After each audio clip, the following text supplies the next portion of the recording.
Assalamualaikum warahmatullahi wabarakatuh.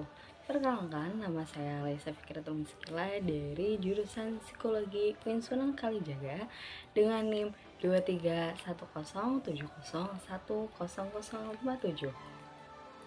Pada kesempatan video kali ini, saya akan menjelaskan self discourse yang berisi siapa diri saya, kelebihan dan kekurangan, kemudian bagaimana saya cara meregulasi diri, kemudian ada plan karir dan cita-cita, serta ada stres dan cara coping stres.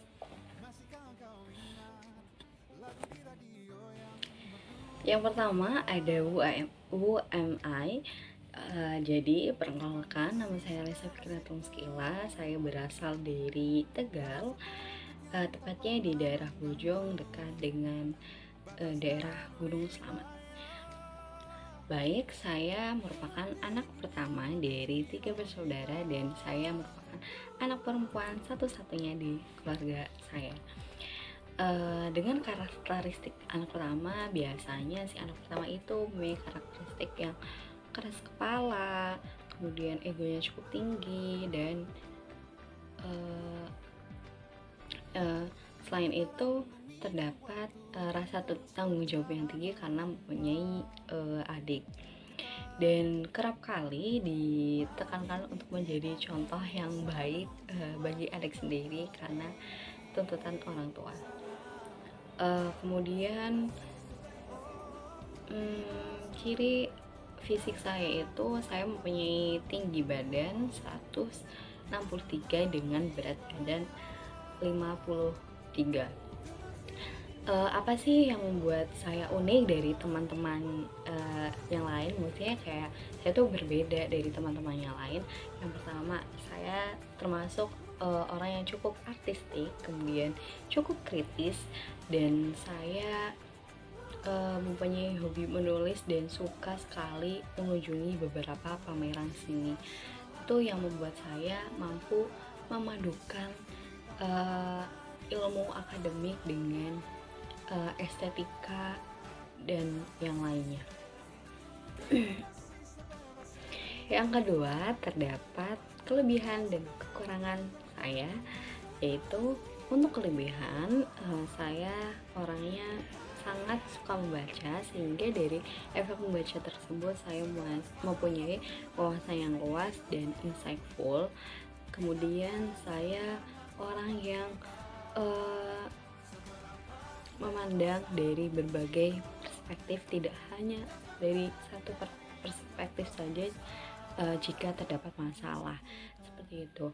Yang ketiga, solutif. Yang keempat, ada empati dan saya cukup baik. Kemudian yang lainnya, saya merupakan orang yang cukup fleksibel. Untuk kekurangan saya tidak mudah berteman dengan orang, dalam artian saya termasuk orang yang kadang cukup memilah-milih teman, sehingga kerap kali saya tidak mudah untuk cepat bergaul dengan lingkungan seperti itu. Cukup susah.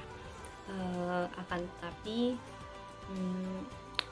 walaupun seperti itu, saya ketika sudah nyaman di tempat tersebut, saya lebih mudah dan lebih fleksibel untuk berkomunikasi dengan orang lain.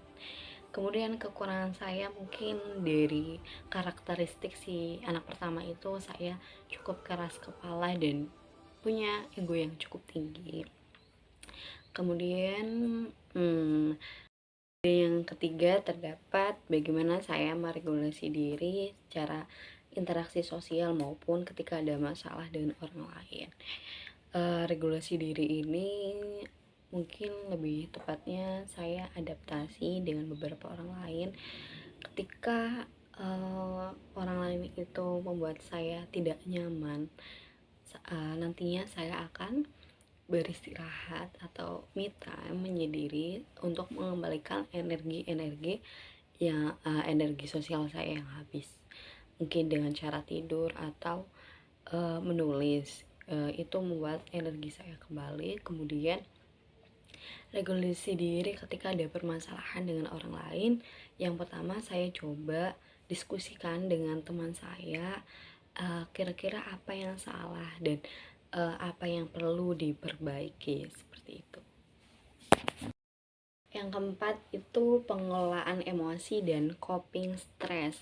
Jadi, ketika saya stres dengan berbagai macam stresor seperti tugas menumpuk, kemudian beberapa masalah yang lain seperti masalah pertemanan, keluarga, dan lainnya, saya akan mencoba menerima permasalahan tersebut terlebih dahulu agar memvalidasi juga rasa-rasa yang saya rasakan, mungkin bisa marah, bisa sedih, dan perasaan negatif lainnya, karena uh, perasaan negatif itu juga butuh untuk diterima, untuk divalidasi, biar nantinya tidak menjadi denial atau bom waktu yang meledak.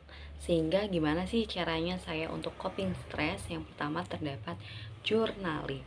Nah, journaling tersebut berisikan kayak mungkin di halaman pertama saya akan mengisi memvalidasi rasa-rasa yang saya rasakan.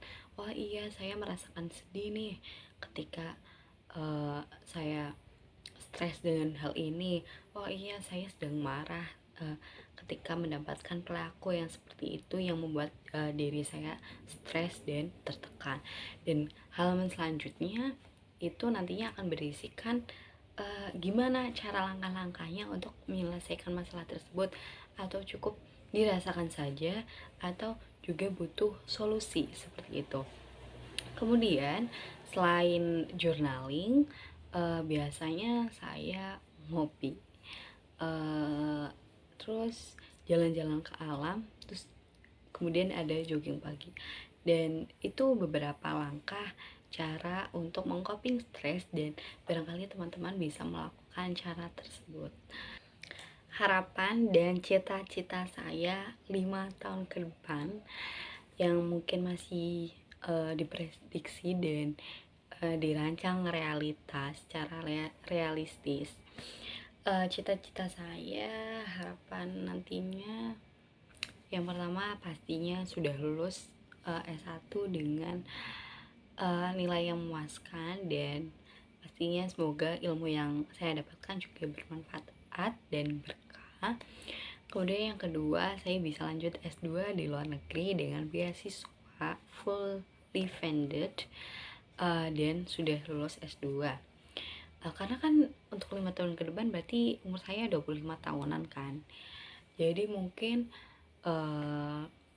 saya juga sudah menikah, dan semoga saya bekerja di pekerjaan yang sesuai passion saya dan yang saya sukai. Semoga saja pekerjaan itu menjadi pekerjaan yang tetap, dan 5 tahun ke depan saya menginginkan saya menjadi seorang yang financial independent, seperti itu. Lalu untuk mencapai cita-cita itu pasti perlunya rancangan dan eksekusi. Apa saja sih rancangan yang sudah saya buat? Yang pertama pastinya saya lebih detail dulu apa yang saya inginkan, dan kira-kira ini butuh durasi, maksudnya kayak hasil ini akan terjadi butuh durasi berapa lama, seperti itu. Jadi biar saya plannya itu terancang. Kemudian di plan terlebih dahulu, kemudian dengan plan tersebut saya mengeksekusi hal tersebut dengan membuat to-do list harian, karena itu adalah menuju langkah kita menuju cita-cita kita dan harapan kita. Kemudian cari komunitas atau lingkungan yang mensupport diri kita, terus ikut kelas pengembangan diri, entah kelas role akademik yang kita ikuti atau kita follow di Instagram maupun di YouTube, seperti itu. Kemudian selain itu terdapat yang terakhir ini, yang pastinya harus kita punya, yaitu role model yang kita punya. Apakah role model itu selaras dengan kita, misal kayak jurusan beliau tuh di psikologi enggak, atau cita-cita beliau itu sama seperti kita tidak, karena itu juga bisa menjadi patokan buat kita biar kita selalu langkah dengan istiqomah, agar harapan dan cita-cita nantinya kita bisa tercapai seperti itu. Baik, sekian video mengenai self discourse dari saya. Apabila ada kesalahan kata atau masih belepotan karena ya mula seperti itu, jadi mohon dimaafkan. Sekian dari saya. Wassalamualaikum warahmatullahi wabarakatuh. Dah.